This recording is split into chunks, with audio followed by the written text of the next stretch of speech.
আজ আমরা বানাবো চিকেন তন্দুর। তার জন্য এই মশলাগুলো আমরা কিনে এনেছি। এখন ভালোভাবে তন্দুরটা বানাবো। প্রথমে আদা রসুনের পেস্ট নিয়ে নেওয়া হয়েছে, তার সাথে একটু টমেটো সস দেওয়া হবে।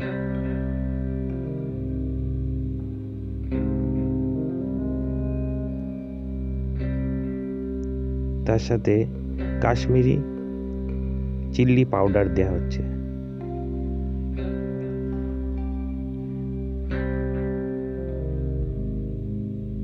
এরপরে একটু তন্দুর মশলা অ্যাড করা হলো।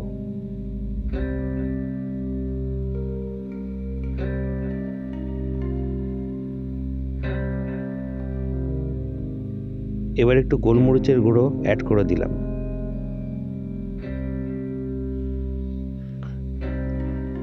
তার সাথে একটু গরম মশলা গুঁড়ো অ্যাড করে দেওয়া হলো। নানা রকম স্পাইসি করার জন্য তন্দুরটা করা হচ্ছে। একটুখানি দই দেওয়া হলো, দইটা একটু বেশি পড়ে গেছে, তার জন্য একটু তুলে নিতে হবে। বাকি দইটা ধনেপাতার চাটনি বানাতে কাজে লাগবে।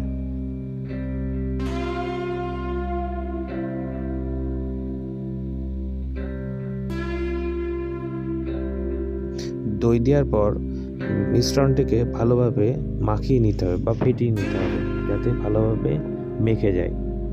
তার মধ্যে একটু সর্ষের তেল দিতে হবে, তেল দিয়ে আবার মাখাতে হবে, ভালো করে চামচ দিয়ে ঘুরতে হবে। তার মধ্যে একটু স্বাদ মতো লবণ দিতে হবে, একটু জিভ দিয়ে টেস্ট করে দেখবেন লবণ কতটা হলো। তাতে যদি কম হয় তাহলে আবার দেবেন, আর যদি বেশি হয় তাহলে আর দিতে লাগবে না। আমাদের একটু কম হয়েছিল, তাই আমাদের আরেকবার লবণটা দিতে হবে।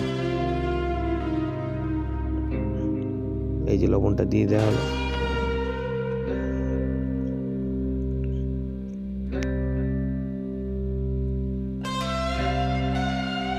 এই যে ধনেপাতা নেওয়া হয়েছে, ধনেপাতার চাটনি করবো বলে আমাদের মিশ্রণটা তৈরি হয়ে গেছে প্রায়। ঠিক আছে, এর মধ্যে একটু লাল লঙ্কার গুঁড়ো, রেড চিলি পাউডার যেটাকে বলে, সেটা দিয়ে দেওয়া হলো। এই যে মাংস নেওয়া হয়েছে প্রায় 1 কেজি, তার মধ্যে ওই মিশ্রণটুকু দিয়ে ভালোভাবে মাখিয়ে নিতে হবে।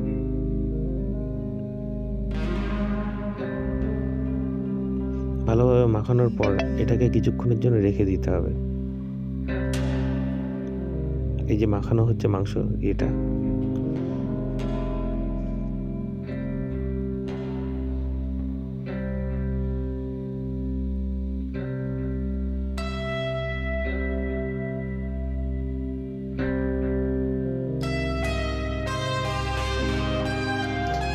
ধনেপাতা, লঙ্কা, রসুন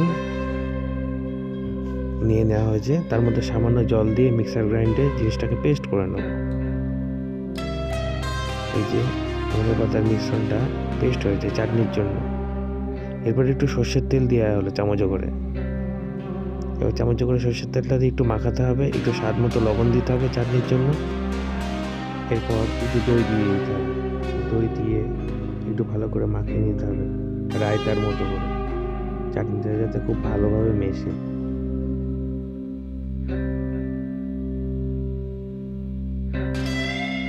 দইটা দেওয়া হয়ে গেছে, এবার ভালোভাবে মাখিয়ে নেওয়া হবে, ভালোভাবে ফেটাতে হবে।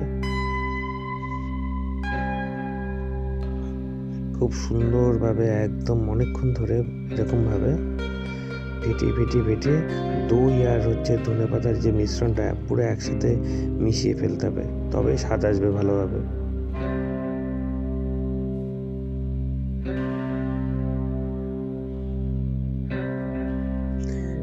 এইবার ওই মাখানো মাংসগুলিকে আস্তে আস্তে এর উপরে দিয়ে দেওয়া হবে। তার আগে আগুনটা ভালোভাবে ধরিয়ে নিতে হবে।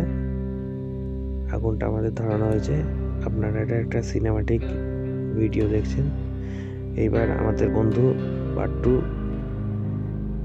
বাড়ি থেকে তার জ্বালিয়ে নিয়ে এসছে তন্দুর করার জন্য। চিকেনটা ওর মধ্যে দিয়ে দেওয়া হয়েছে।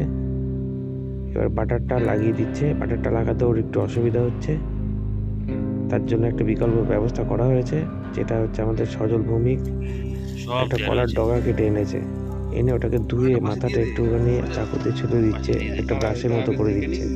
আর ওই থালায় হচ্ছে একটু ঘি গুলিয়ে নেওয়া হয়েছে, ওই কলার ডগার মাথা দিয়ে এর গায়ে দিয়ে দেওয়া হবে।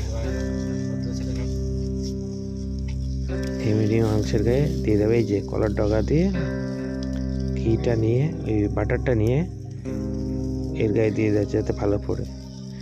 রান্নাটা খুব আস্তে আস্তে দারুণ হচ্ছে, ঠিক আছে। এই সাইডটা দিলে ভালো হতো, পুরো আগুনটা ধাও ধাও আগুন হচ্ছে।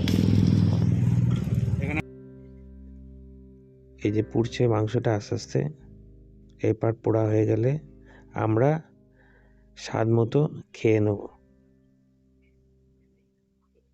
ভিডিওটি ভালো লাগলে অবশ্যই সাবস্ক্রাইব অ্যান্ড লাইক করবেন।